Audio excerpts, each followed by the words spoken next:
The council's desperate decision. The great chamber fell silent as High Chancellor Varix entered. His silver robes dragged across the polished floor, and his 3 eyes scanned the faces of the council members.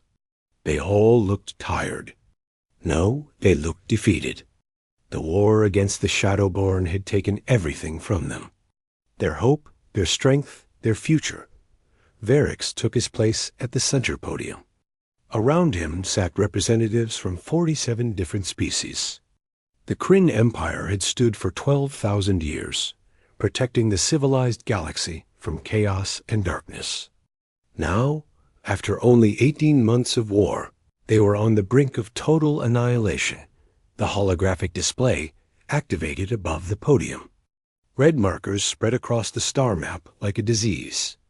Each red marker represented a lost world. There were so many red markers now. Varix's primary heart sank as he looked at them. "Honorable members of the Grand Council," Varix began, his voice amplified throughout the chamber.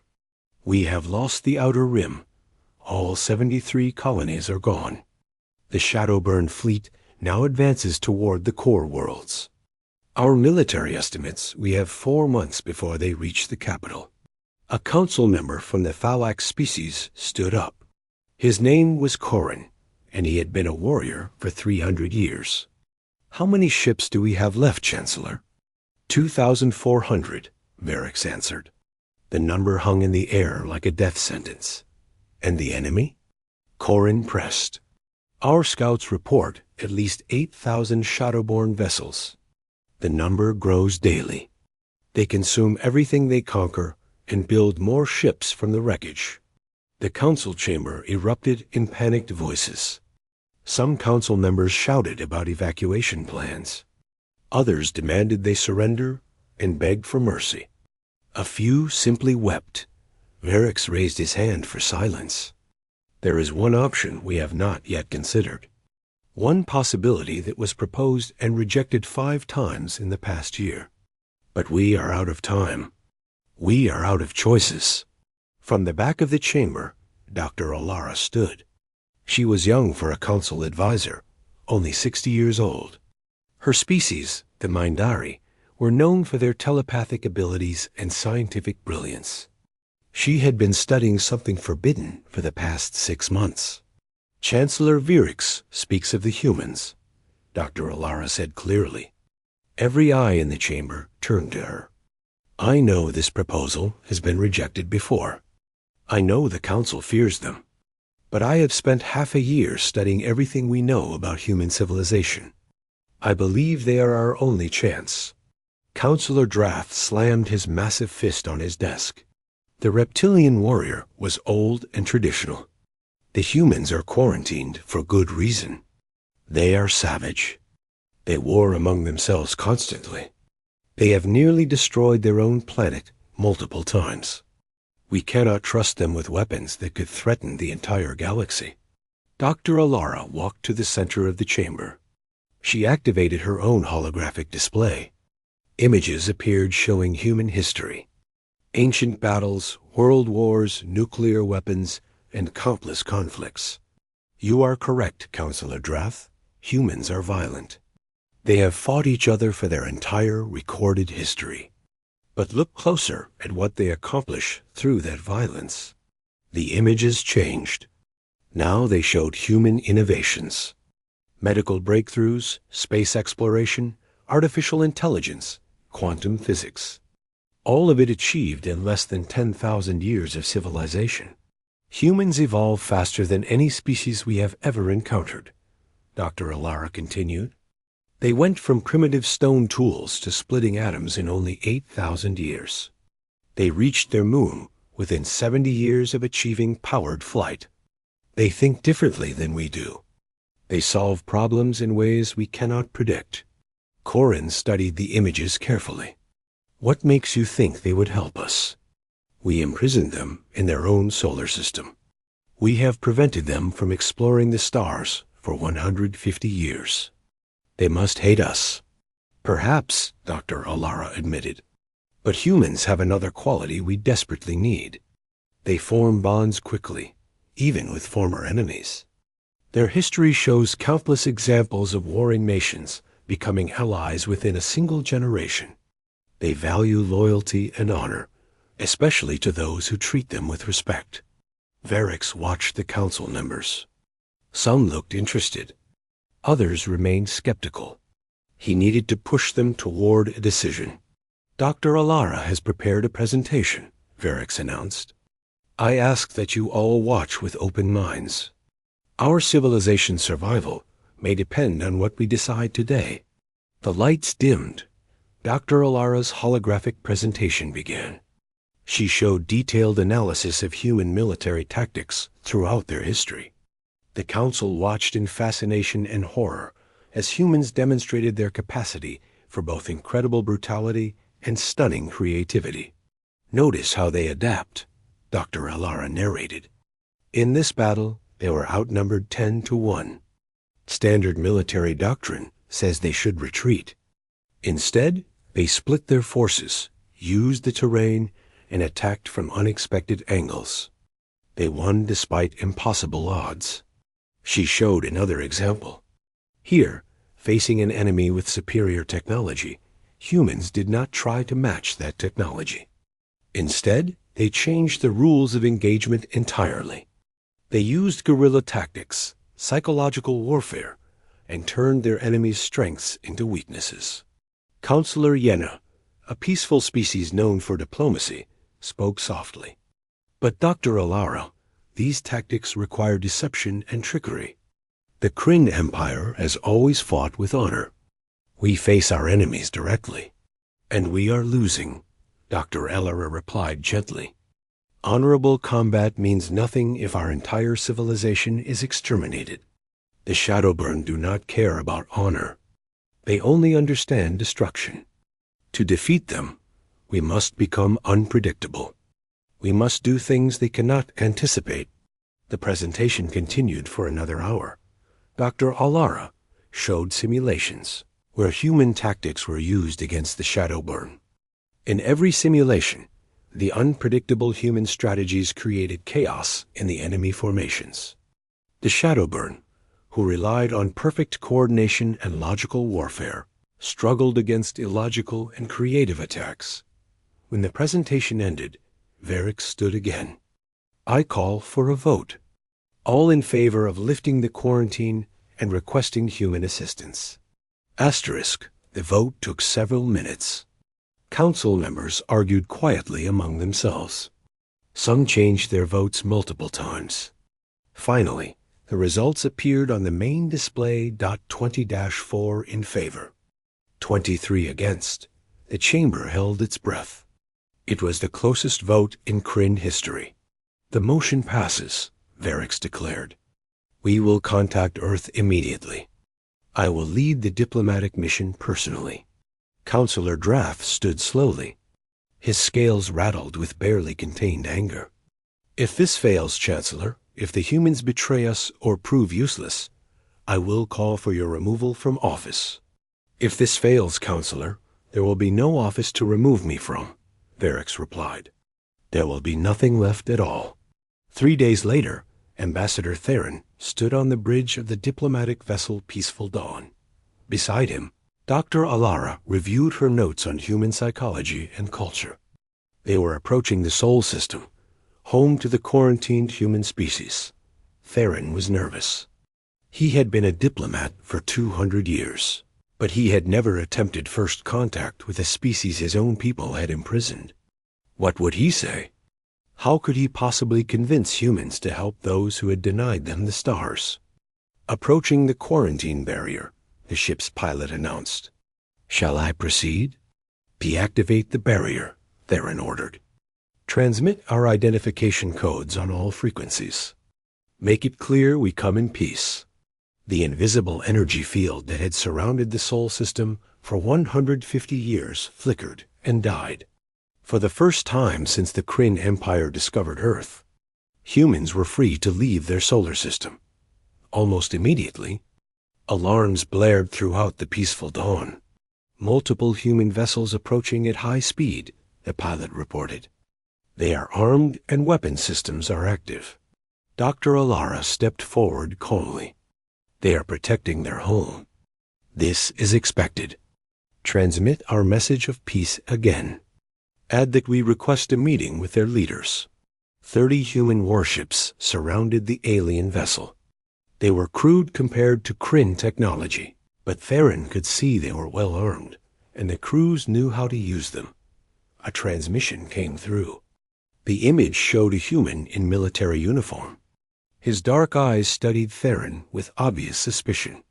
"This is General Chun of Earth's Unified Defense Command. You have violated our space. Explain yourselves immediately, or we will open fire." Theron stepped forward, keeping his hands visible and open. "General Chun, my name is Ambassador Theron of the Kryn Empire. I understand you have every reason to distrust us. For 150 years, we have kept your species confined to this system. That was wrong. I come today to apologize and to ask for your help." General Chun's expression did not change. "Help? You imprison us for over a century, and now you want our help? That takes remarkable nerve, Ambassador." "We are at war," Dr. Alara interjected. "An enemy called the Shadowburn is destroying everything in its path. They have killed trillions. They will reach Earth within a year if they are not stopped. We are here because we believe humans possess qualities that could turn the tide of this war." General Chun was quiet for a long moment. Behind him, Theron could see other humans working at various stations. They all looked tense and ready for battle. "Send me all intelligence you have on this enemy," General Chun finally said. "I will present your request to the World Council. But understand this, Ambassador. If this is some kind of trick, if you are lying to us, humanity will make you regret it." "I understand completely, General," Theron replied. "And I give you my word as Ambassador of the Kryn Empire. Everything we tell you is the truth. We are desperate. We are dying. And we need you." General Chun nodded slowly. "Desperation, I understand. We will be in contact within 24 hours. Do not leave this position or approach Earth. Any movement will be considered hostile." The transmission ended. Theron sat down heavily. His 3 hearts were racing. "That went better than I expected," Dr. Alara said quietly. "Did it?" Theron asked. "They did not shoot us, but they did not agree to help either." "They did not refuse," Dr. Alara pointed out. "For humans, that is encouraging. They are cautious but curious. They will investigate our claims. And when they see the threat is real, they will respond.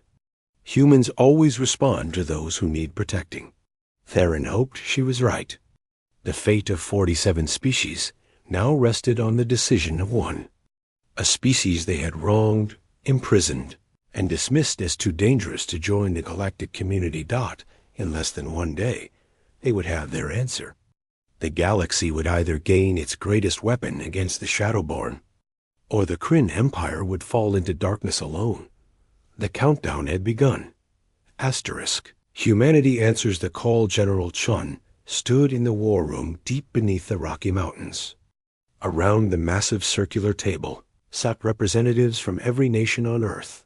The World Council had assembled in less than 12 hours. Nobody had slept. Nobody wanted to. The holographic display showed everything the Kryn Empire had sent. Battle reports, casualty figures, tactical analyses. The Shadowburn were real. The threat was real. And it was coming. They kept us locked in our own system for 150 years. President Okafor of the African Union said angrily, "Now they want us to die for them?" "They are not asking us to die for them," General Chun replied. "They are asking us to survive with them. Look at the projections. If the Shadowborn defeat the Kryn Empire, Earth is next. We have maybe 14 months before their fleet reaches us." Prime Minister Nakamura from the Pacific Alliance studied the data carefully. "Our fleet is nowhere near ready to face this kind of threat. We have 300 ships. Most are exploratory vessels we built, hoping to one day break through the quarantine. They are not warships. We can convert them, General Chun said. The Kryn are offering complete technology transfer. Their weapons, their shields, they're faster than light drives. With their help, we can upgrade our entire fleet in weeks. Chancellor Volkov of the Russian Federation leaned back in his chair. And after the war? If we win, what then? Do they lock us back in our cage? Ambassador Theron has guaranteed in writing that the quarantine ends permanently if we help them, General Chun answered. Humanity will have full access to the galaxy and membership in the Kryn Empire as equals. The room erupted in debate. Some leaders wanted revenge for the quarantine. Others saw opportunity. A few advocated neutrality and letting the aliens fight their own war. Commander Sarah Reeves stood quietly in the corner. She was not a politician. She was a soldier. The first human to command a deep space carrier. She had spent her entire career training for battles. She thought she would never fight because of the quarantine. Now, suddenly, the biggest battle in galactic history was on the horizon. May I speak, General? Sarah asked. General Chun nodded. Commander Reeves has something to say. I suggest you all listen. Sarah stepped to the holographic display. She manipulated the controls, zooming in on one particular battle report. This is the Battle of Kethra Prime, Sarah began. The Kryn lost 47 ships in 30 minutes. They followed standard military doctrine. They formed defensive lines. They engaged the enemy directly. They fought with honor and discipline. Asterisk, she changed the display. This is what the Shadowborn did. They overwhelmed the defensive line with superior numbers. They focused fire on weak points. They used the Kryn's own tactics against them because the Kryn are predictable. Sarah looked around the room at each leader. We are not predictable. We do not follow their rules. We have fought wars on Earth for thousands of years, and we have learned one critical lesson. Rules are for peacetime. War is about survival. President Okafor leaned forward. What are you suggesting, Commander? I am suggesting we do what humans do best. We improvise. We adapt. We think of solutions nobody else would consider. The Kryn fight like chess players. We need to fight like humans. And if we lose?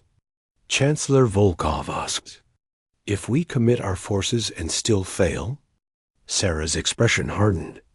Then we lose defending our future instead of waiting in our solar system for death to arrive. At least we go down fighting. The debate continued for 6 more hours. Finally, General Chun called for a vote. It was not unanimous. 3 nations abstained. But the majority voted yes. Earth would answer the call. Asterisk 2 weeks later, Commander Sarah Reeves stood on the bridge of the carrier Indomitable. Around her floated 300 human vessels. Each ship had been upgraded with Kryn technology. Human engineers had worked day and night, integrating alien systems with human designs. The result was unlike anything the galaxy had ever seen. Human ships were smaller and uglier than Kryn vessels, but they were fast and packed with weapons. The engineers had added modifications the Kryn had never considered. Extra maneuvering thrusters for impossible turns. Electronic warfare systems that could jam enemy sensors. Even old-fashioned kinetic weapons that did not rely on energy shields. Dr. Alara stood beside Sarah on the bridge. The Mindari scientist had volunteered to serve as liaison between human and Kryn forces. She watched the human crew with fascination. Your people seem excited, Dr. Alara observed. Most species feel fear before battle. Sarah smiled slightly. Oh, we are terrified. But humans have a saying. Nothing focuses the mind like knowing you might die. Fear makes us sharp. Ambassador Theron appeared on the communication screen. Behind him, Sarah could see the massive Kryn fleet. 2,000 ships in perfect formation. Commander Reeves, we are approaching the threshold system. Intelligence reports a shadowburn force of approximately 3,000 vessels. This will be the largest battle of the war. Understood, Ambassador, Sarah replied. What are your tactical plans? We will form standard defensive formations around Threshold Station. The station contains 14 billion refugees. We cannot allow it to fall. Sarah studied the tactical display. The Kryn plan was logical and organized. It was also exactly what the Shadowburn would expect. Ambassador, I have an alternative proposal. May I share it with your fleet commanders? Theron hesitated. The Kryn military had thousands of years of tradition. They would not appreciate a human questioning their tactics. But they had also lost nearly every major battle in this war. Proceed, Commander. Sarah transmitted her plan to the Kryn command ships. She watched their reactions on split screens. Some commanders looked shocked. Others appeared angry. Admiral Voreth, the Kryn fleet commander, looked intrigued. You want to abandon the station? Admiral Voreth asked. His 4 eyes blinked in sequence. I want to bait a trap, Sarah corrected. You form your defensive line as planned. Make it look strong. The Shadowburn will commit their forces to breaking it. Meanwhile, my fleet hides behind the station's debris field. When the Shadowburn are fully engaged, we hit them from behind. Debris fields are navigational hazards, Admiral Voreth said. Our ships are too large to maneuver safely in such tight spaces. Good thing our ships are smaller, Sarah replied. We can move where you cannot. We can attack from angles they will not expect. Counselor Drath appeared on another screen. His scales were darker than usual, a sign of agitation in his species. This is madness. You want us to hide and strike from shadows like cowards? Sarah met his gaze steadily. No, Counselor. I want you to stand and fight like the honorable warriors you are. Draw their attention. Hold the line. Let them think they are winning. Then my people will show them what happens when you corner a human. The Kryn commanders argued among themselves in their own language.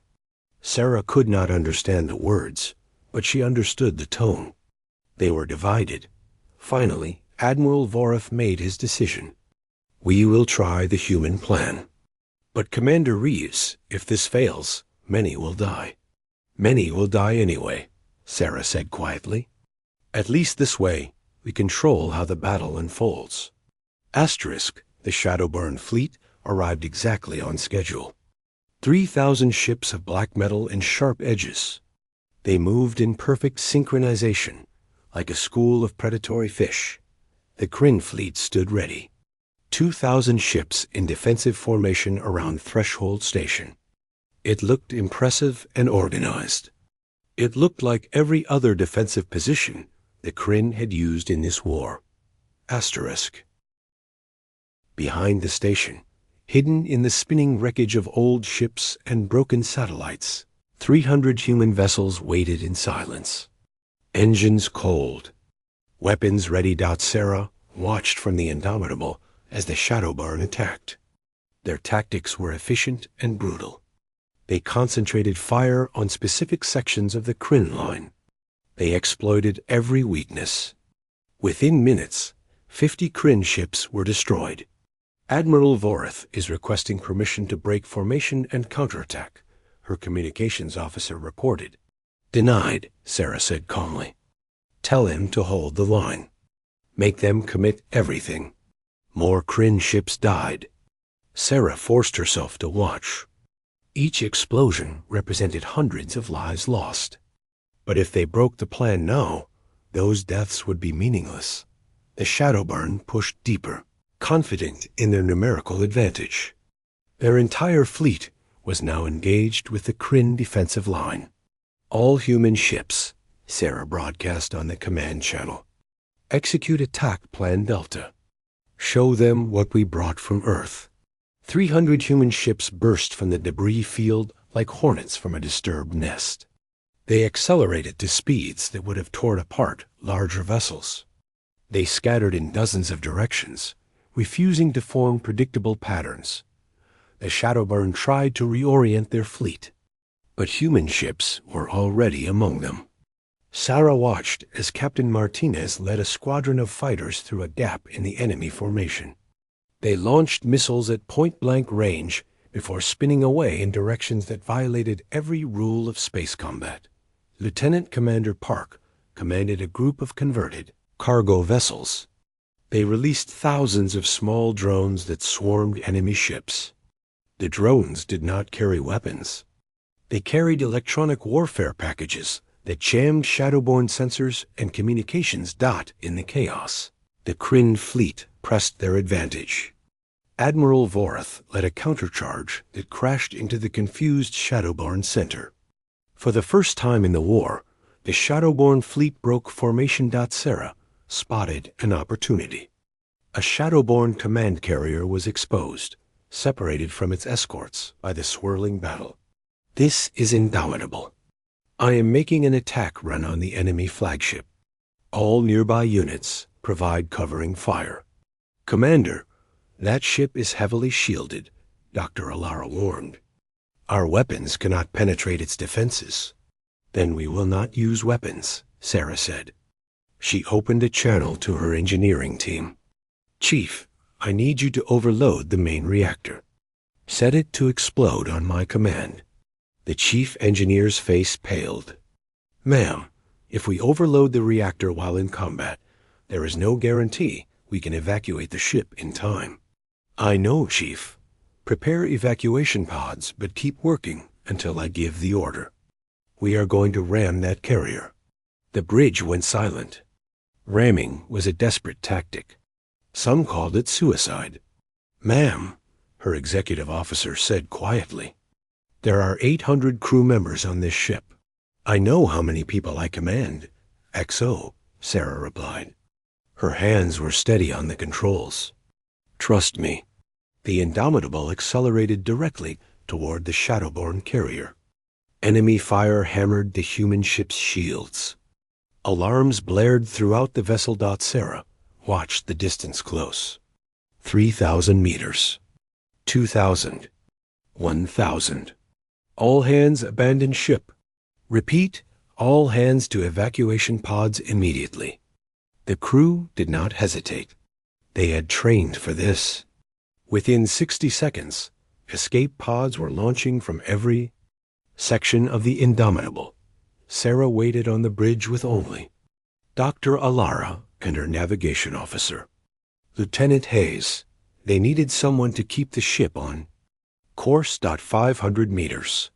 Commander, we need to leave now, Lieutenant Hayes said urgently. Not yet. If we leave too soon, their point defense systems will destroy the ship before impact. 300 meters. Dr. Alara placed her hand on Sarah's shoulder. The telepathic scientist could feel Sarah's emotions. Fear, determination, and something else. Peace with the choice she had made. 100 meters. Now, go. The three of them ran for the emergency bridge pod. They sealed the hatch and launched just as the Indomitable crashed into the Shadowburn carrier. The overloaded reactor detonated on impact. The explosion was visible across the entire battlefield. The massive Shadowburn command carrier broke apart. The blast wave destroyed 6 nearby enemy ships.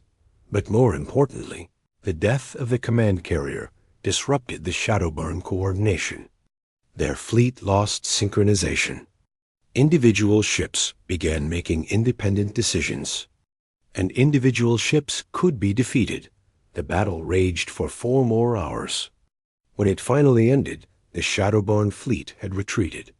Nearly half their ships were destroyed or disabled. The Kryn had lost 400 vessels. Humans had lost 80 ships, including the Indomitable, but they had won. For the first time since the war began, the Shadowburn had been forced to retreat. Sarah floated in her escape pod, watching the aftermath through the small viewport. Rescue ships were collecting survivors. Medical frigates tended to the wounded. And in the distance, the threshold station still stood, its 14 billion refugees safe. Dr. Alara floated beside her in the zero gravity. You knew you would survive. I hoped, Sarah corrected. There is a difference. But someone had to show the Shadowburn. The humans do not surrender. We do not give up. And we definitely do not go quietly. A Kryn rescue ship docked with their pod. As Sarah and her companions were brought aboard, she saw Ambassador Theron waiting for them. The diplomat's 3 eyes showed something Sarah had not seen before. Respect. Commander Reeves, Theron said formally. The Council has asked me to convey their gratitude.